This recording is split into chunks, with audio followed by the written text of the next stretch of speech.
Yeah, welcome back to ThinkTech. I'm Jay Fidell. This is View from the North. AI goes north too. We're going to talk about Canada as usual. We're going to talk about how Canada is having an AI explosion too. With our guest, Ken Rogers. We'll meet him in person in a moment.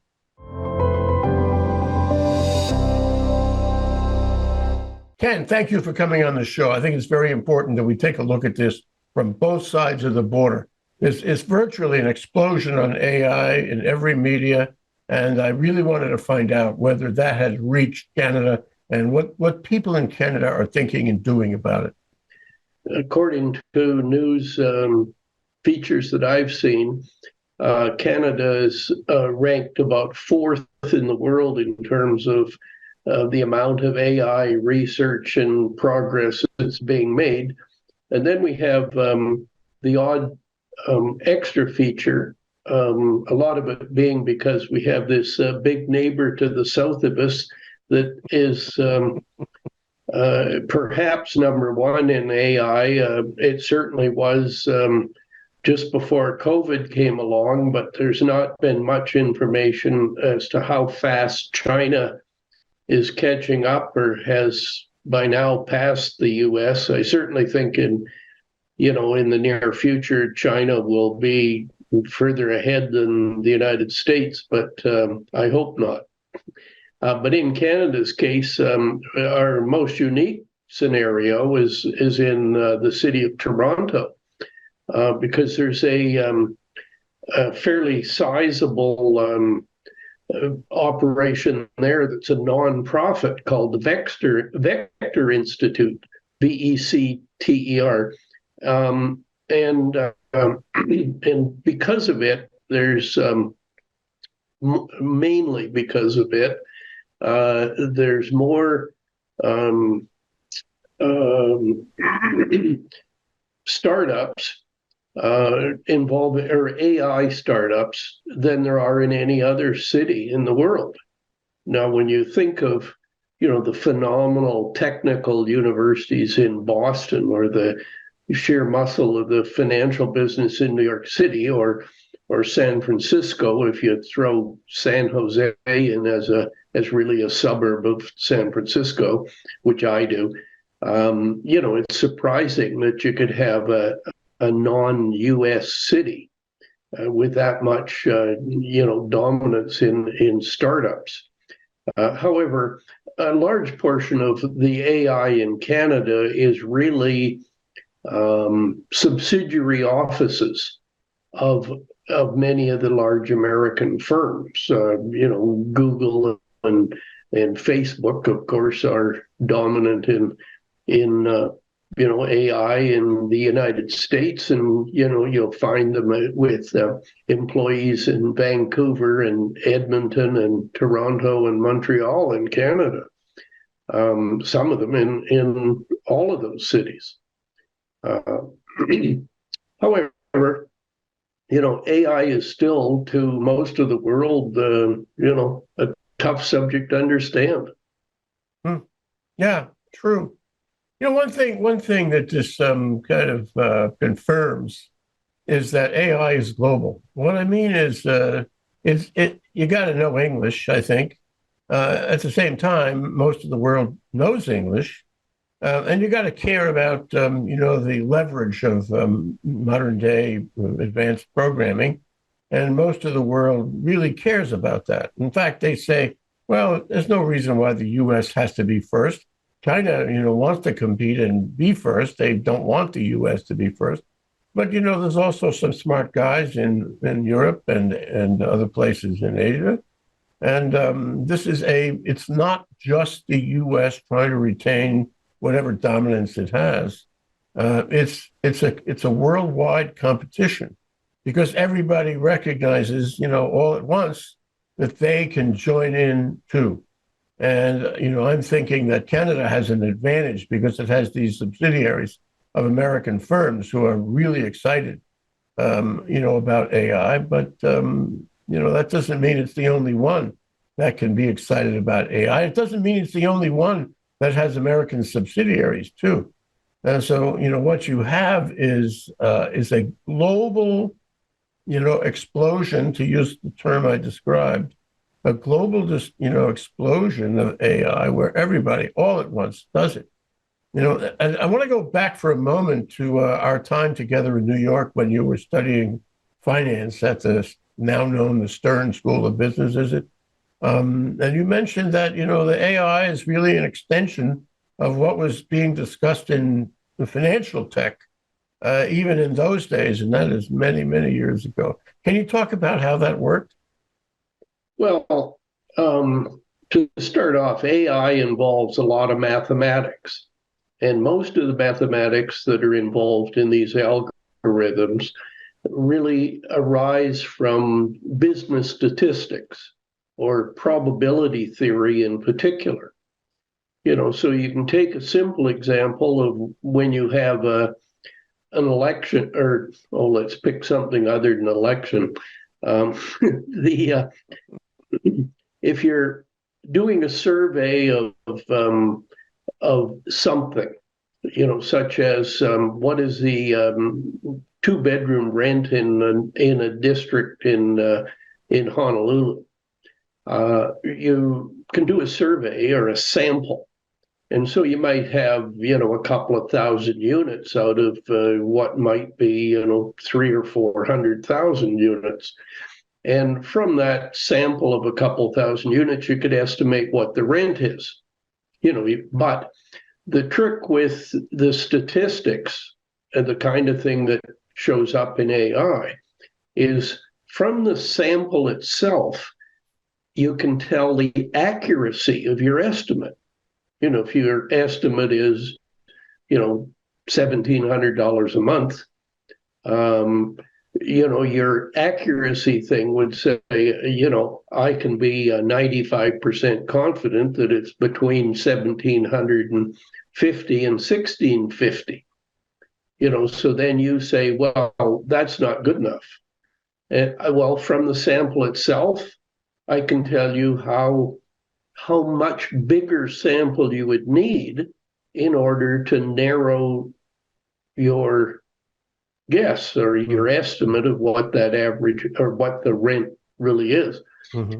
Well, when you're dealing with artificial intelligence, you really get a large amount of data.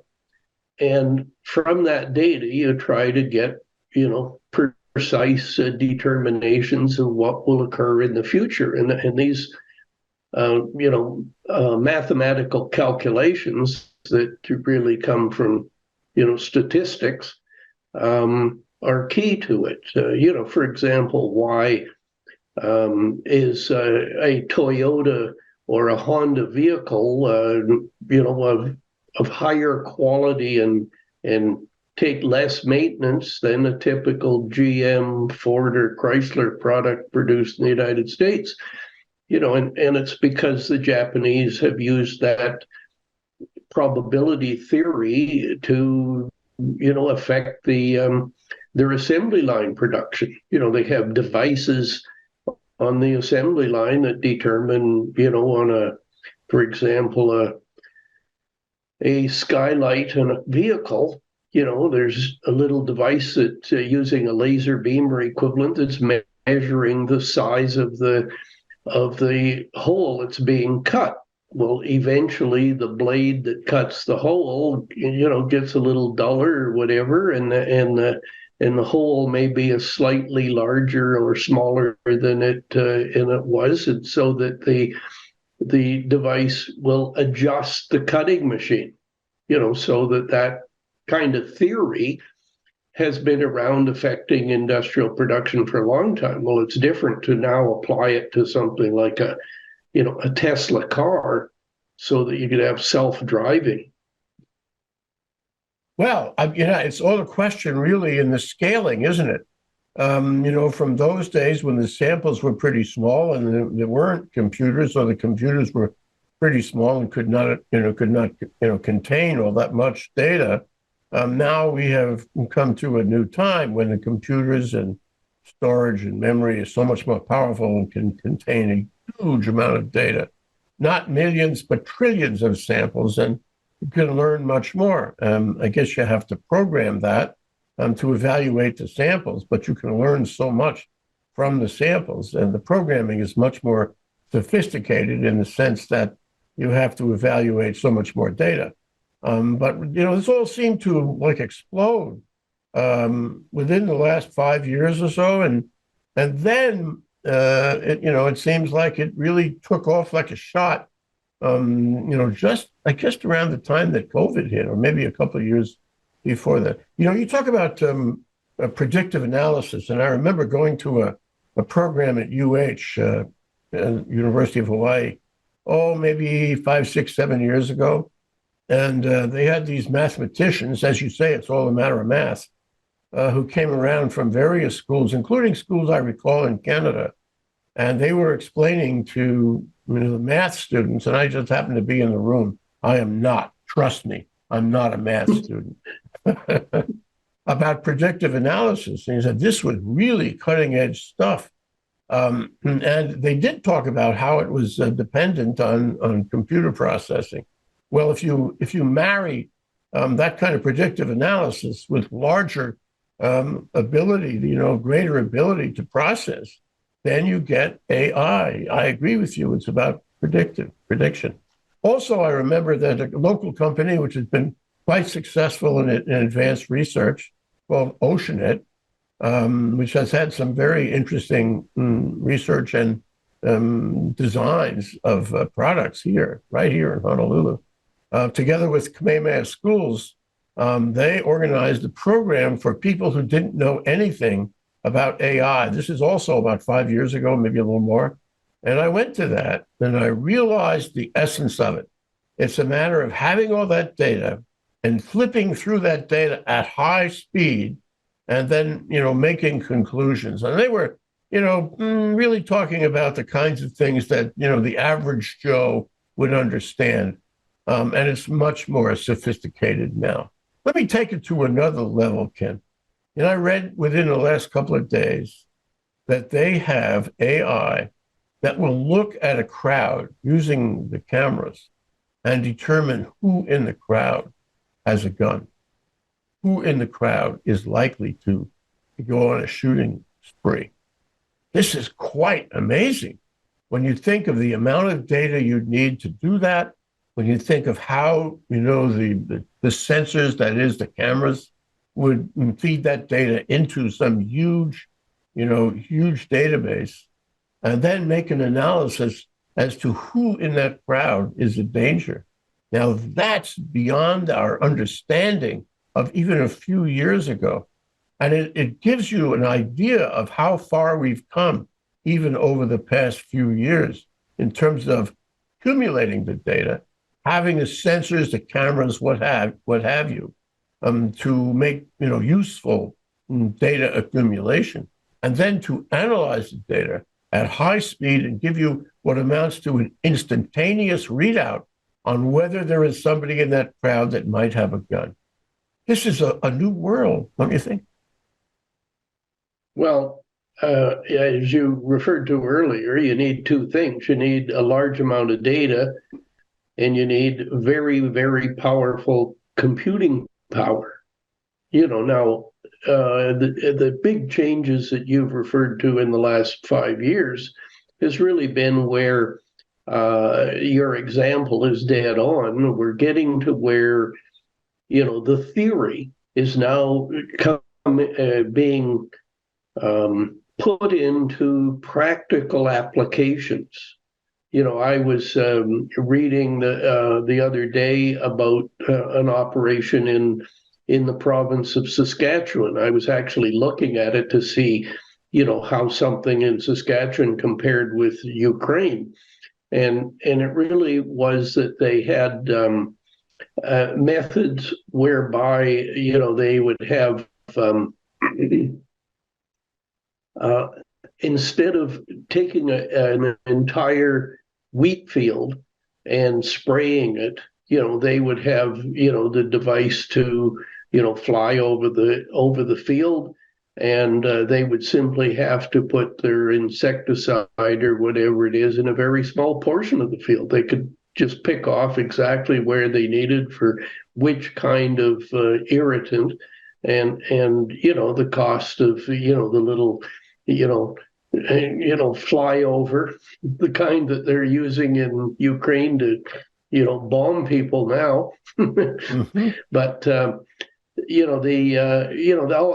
flyover technology is pretty new here, but the ability to analyze that data in volume to have an economic effect is what's new or different. Yeah.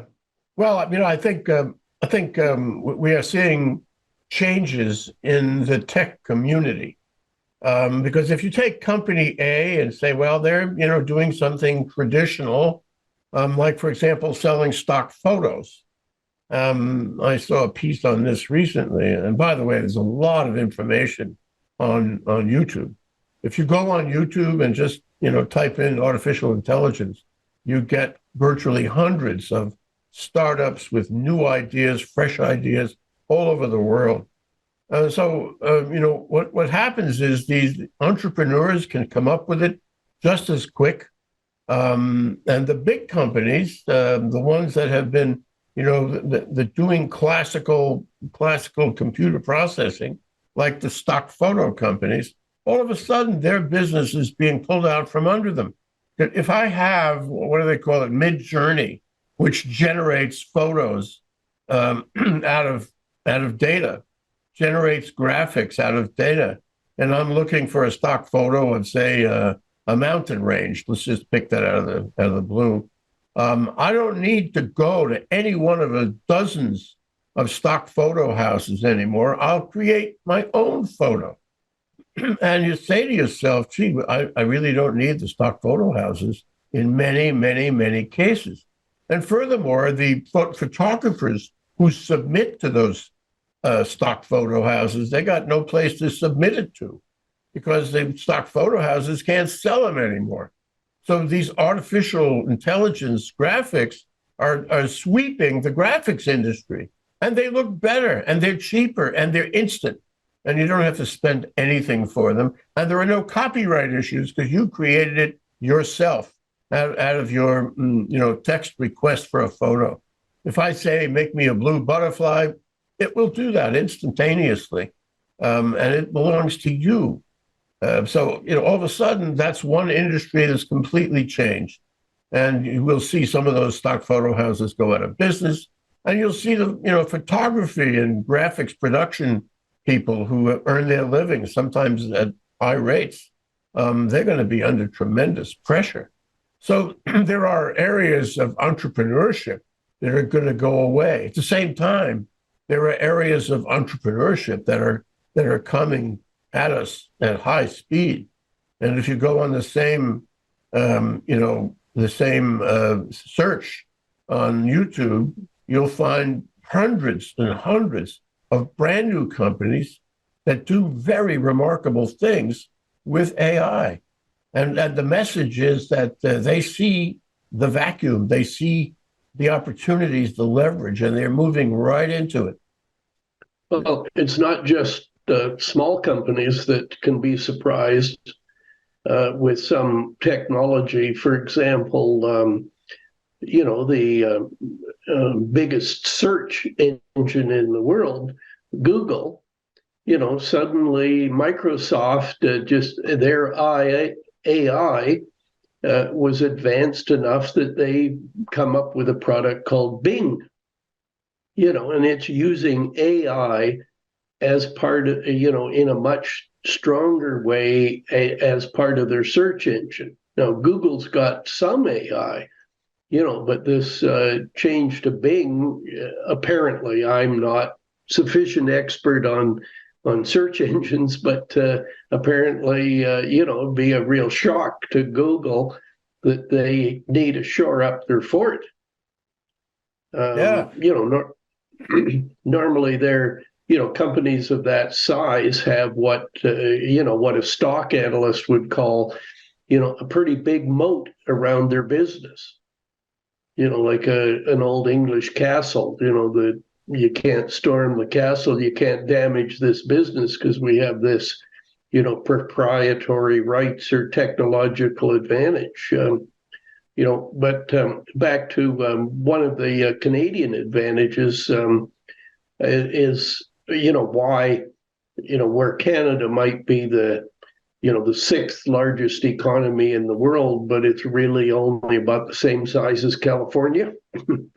Or California, Texas, and New York are pretty, even Florida, would rank in the top 20 in the world if they were a separate country. So, you got to always put, anything Canada versus the U.S. in that perspective, that Canada is pretty tiny population-wise and economically compared to the U.S. However, a couple of things that help explain why Canada is a meaningful force in artificial intelligence is, firstly, Canada has the best educated population in the world.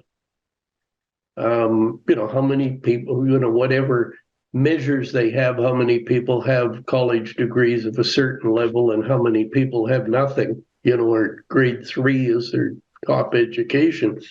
And the second big advantage Canada has is our immigration policy.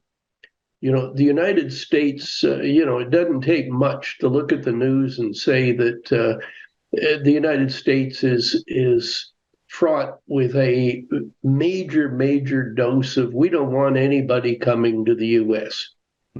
Close the southern border. Now that's an over-exaggeration. The United States has immigration by the ton, but if you say, well, how about from Pakistan or India, where they have, almost 2 billion people between, what used to be British India, Pakistan, Bangladesh, and India combined, all of which, have fair English.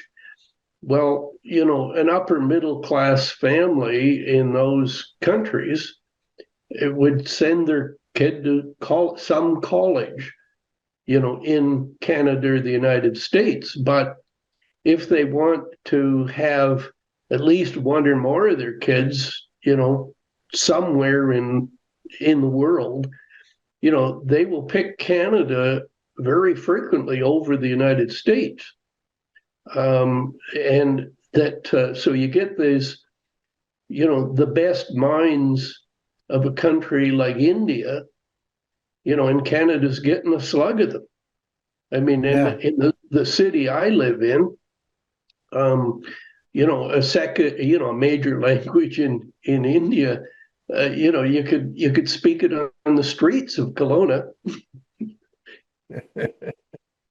It's true, and it's been happening a long time. Like I remember early days of ThinkTech, Microsoft sent a team to Hawaii to consult on networking, and the team was one guy from Africa, one woman from Asia, and one person from the Middle East. None of them were American born. All of them were trained in their home countries, and all of them were very successful programmers for Microsoft. And the message was so clear that Microsoft has this diversity, cares about this diversity, will continue to care about the diversity, because Microsoft had trouble finding people in the United States who were willing to put the effort in to learn to be advanced programmers. Diversity is everything. And unfortunately, as a country, we haven't recognized that. We had a show just yesterday about freedom of speech in this country, and the connection that is very interesting. The connection that ChatGPT made.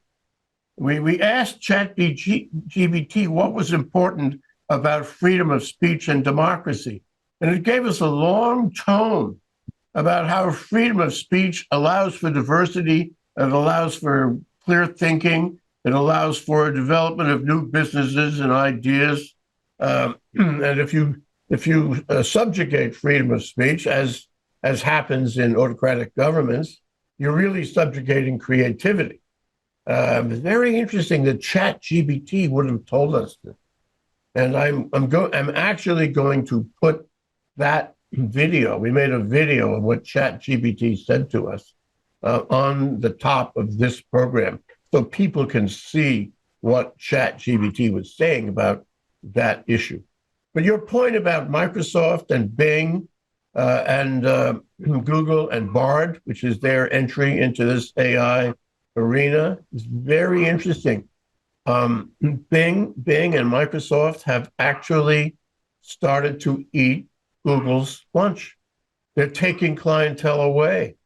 Big corporations and government institutions are looking now more to Microsoft than they used to look to Google. And Google has a product which is recognized as behind Microsoft's Bing, because Microsoft's Bing wraps into the whole internet. The Bard program doesn't do that, which puts it way behind in terms of getting, current data about what's going on in the world. The competition is really strong now. And you can be the big shot on the block like Google, and all of a sudden one day you can be behind the eight ball, and you can be Microsoft, who nobody thought would be able to pull this off.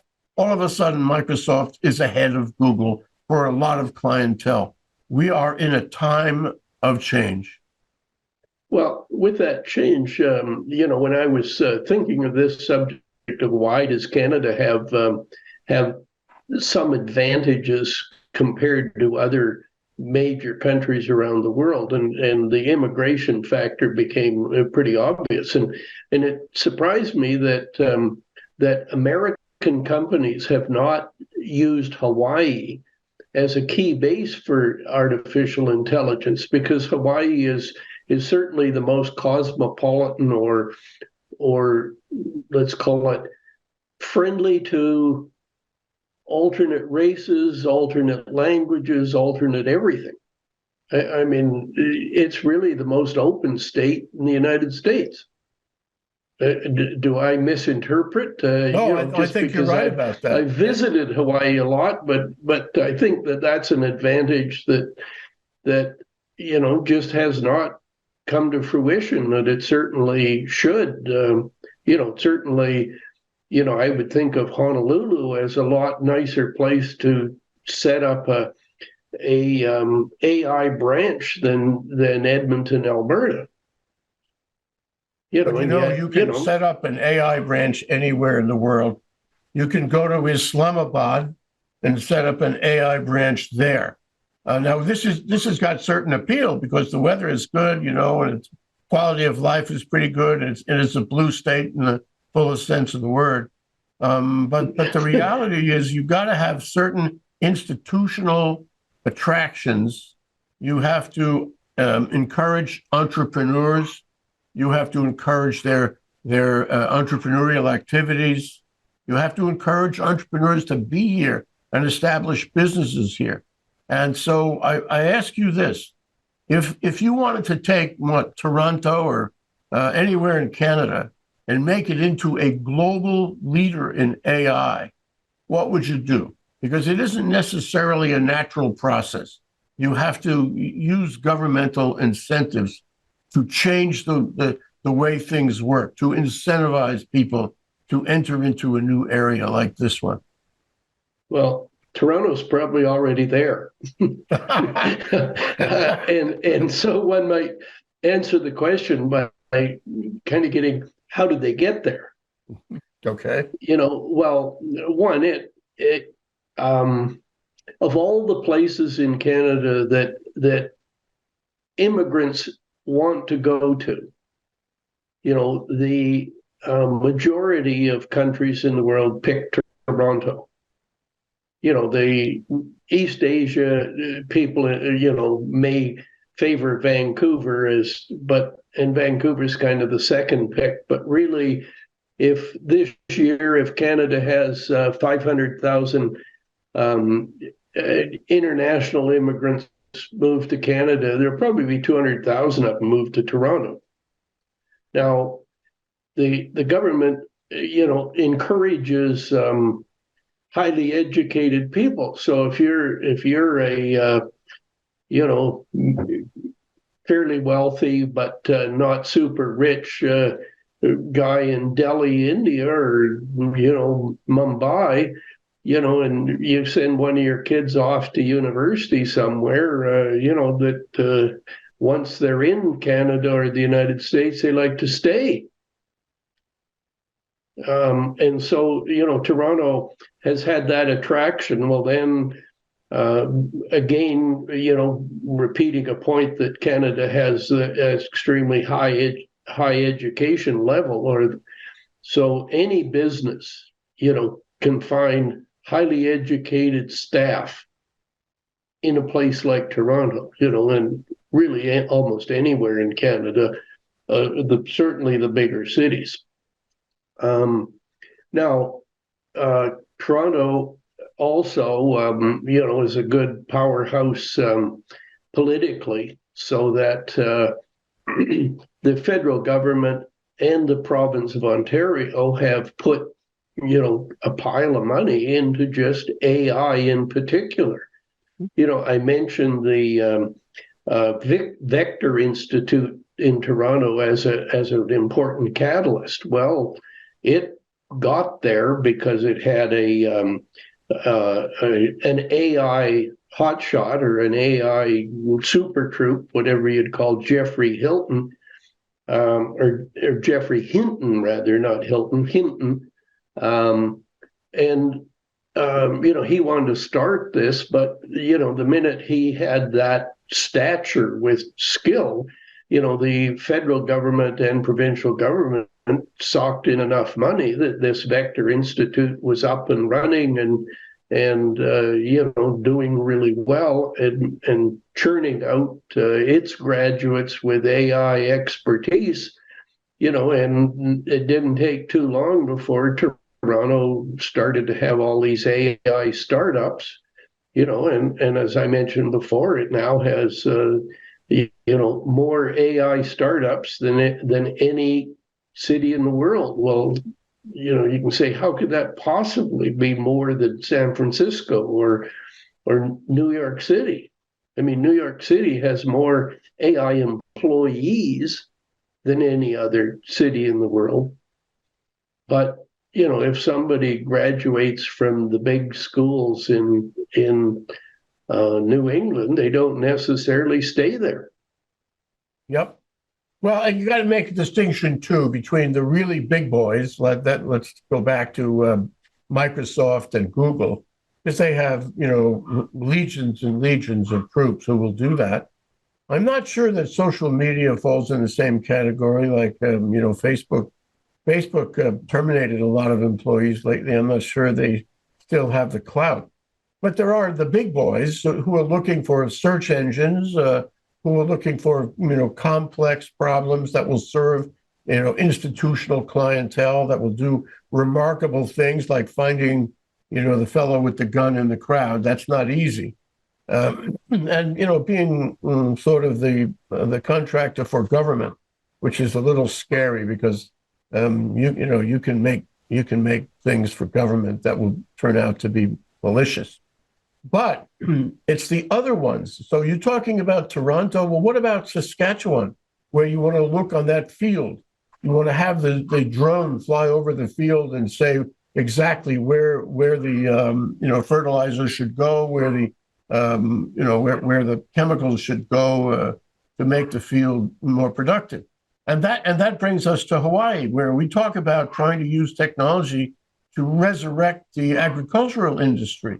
Well, you don't need Microsoft necessarily, or Bing, or Bard or Google to do that. You need some entrepreneurs who can understand well enough how to use existing AI that comes from the big boys to get the licenses to build, the AI products that will handle specific tasks in specific industries. And I think a lot of the action that we read about and see about, that we find on YouTube, for example, are specific products that will do specific things. Like, for example, I mentioned creating graphics. That's not, a really, really big thing, But that's really important to a number of sectors in the economy. And when I tell you that you can take a message off ChatGPT and you can run it in text through a text to voice program that is not recognizable. I mean, not differentiated from how you speak or I speak, really sounds human, and take all of that and put that in another program and create video, AI video that nobody can tell the difference. And we're doing that here on ThinkTech. And I'll put an example of it in, this video after we're done. So my point is, it's the smaller entrepreneurial development that is going to change the world. Sure, the big guys will have their day. They are having their day, and they're battling on the field of global competition. But the little guys are going to make tons of money, and they don't have to be in Toronto. They can be in Saskatchewan. Well, they are, and I was going to say the analogy of the Saskatchewan example in Hawaii, is well suited because, I don't know what the University of Hawaii has in terms of AI courses, but you can go to the University of Saskatchewan in Saskatoon or Regina, to the two fairly small cities compared to Honolulu or Vancouver, but similar to the size of the city I live in, 250,000 to 350,000 people range. Now, those universities, you can get a master's degree in, computer science specializing in AI, and you can bet that they're slanted towards agricultural applications. A similar analogy, is in Vancouver.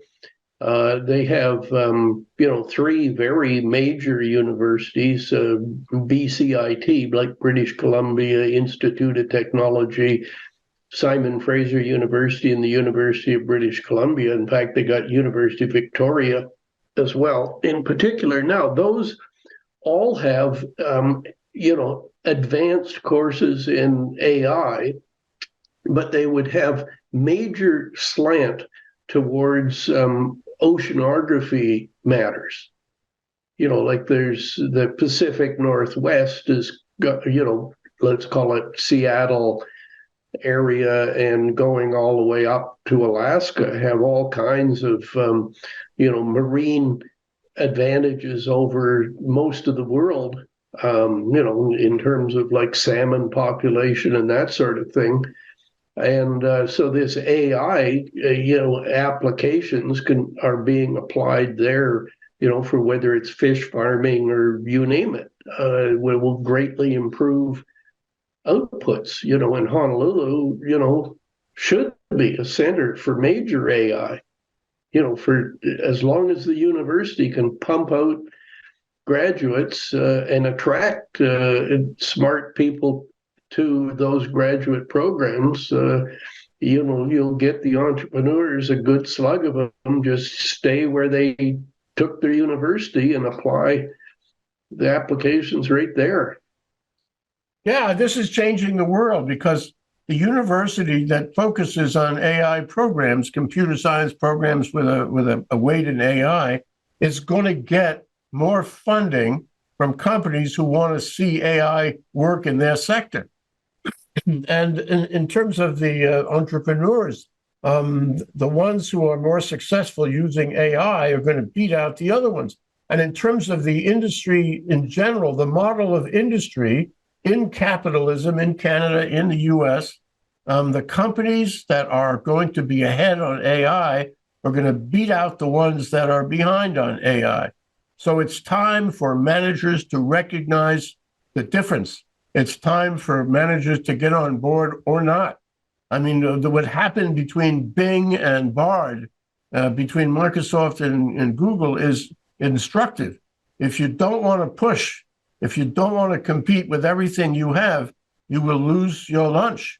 And you will not be as successful as the fellow who sees it more seriously. This is going to affect, and let me suggest to you what you think. this is going to affect every business organization in the world. Am I right? Pretty close, because you're going to have an awful lot that'll be like the comparison between, Kodak Kodak and people that were dealing with, uh, photography in a normal sense. And just the minute digital photography came in, then Polaroid's gone down the drain. You have, my earlier reference to Japanese ability to manufacture Toyotas and Hondas that are of a higher quality than U.S. companies. It was simply the application of what I call statistical quality control programs into their manufacturing. Well, AI is just an extension of that. It is like every manufacturing process that has a robot. What's the computer that's attached to the robot that tells you when the robot is cutting the roof in the sky roof in your vehicle? It's now getting a little bit too large or a bit too small. And that how does the computer then adjust the assembly line so you don't have to stop it and fix that tool? So you have the combination of find out that the production line isn't running exactly the way it should. That's the first test. Then the second piece is, okay, how do you fix it without stopping the assembly line and having some employee run over and, adjust that tool? Yep. So that you're going to have businesses that are purely AI, and those are the ones that are, AI startups that are fairly speculative, but some of them are going to really succeed and others are not. But you really have the effect on industries in total. That is, you kind of need to look at what is your business and what is happening in this area of AI that can influence my customers, my suppliers, my employees, my business in general, and then you go from there. Yeah. And it's a moving target because what AI can do today is going to change. It'll change around us. It'll change for those very people who want to get on board. They have to not only make the management decision of getting on board, but they have to look at it every day and find out what the latest and greatest technology is and how it can take them, to the next level, a level beyond their competition. Boy, this is going to change the world. Ken, thank you for joining me on this very important discussion. Really, it goes beyond the U.S. It goes beyond the U.S. and Canada. It goes global. And thank you for helping me make people understand that. Next time, I think we ought to talk about inflation, one of your favorite subjects in graduate school. And we ought to talk about how AI will affect inflation. How do you like that for a challenge? Well, could be.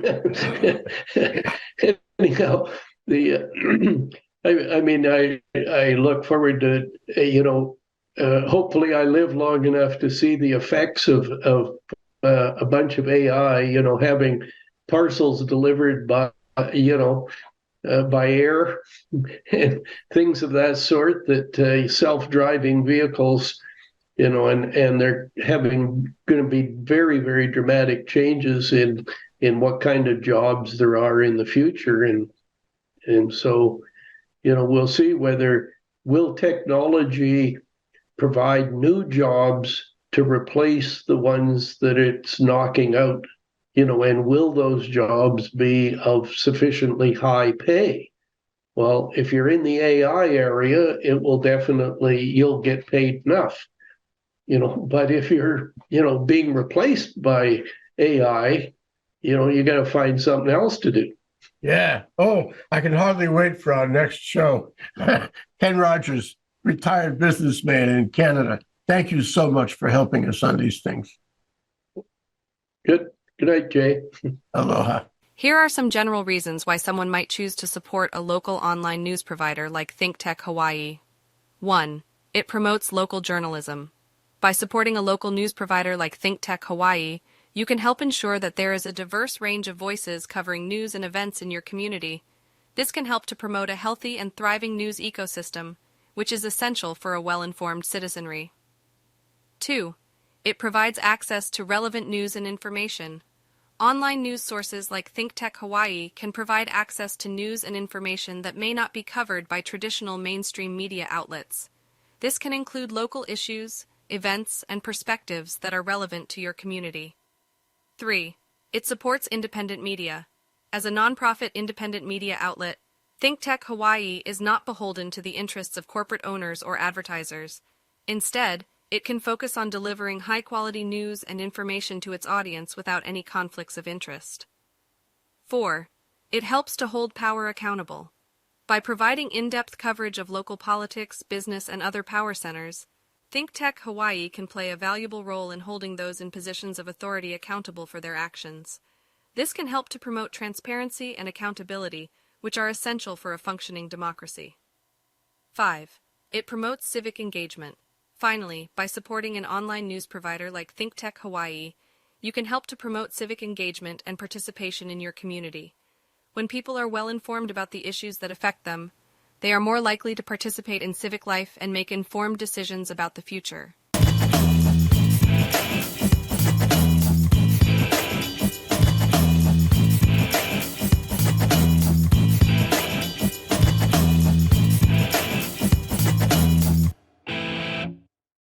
Thank you so much for watching ThinkTech Hawaii.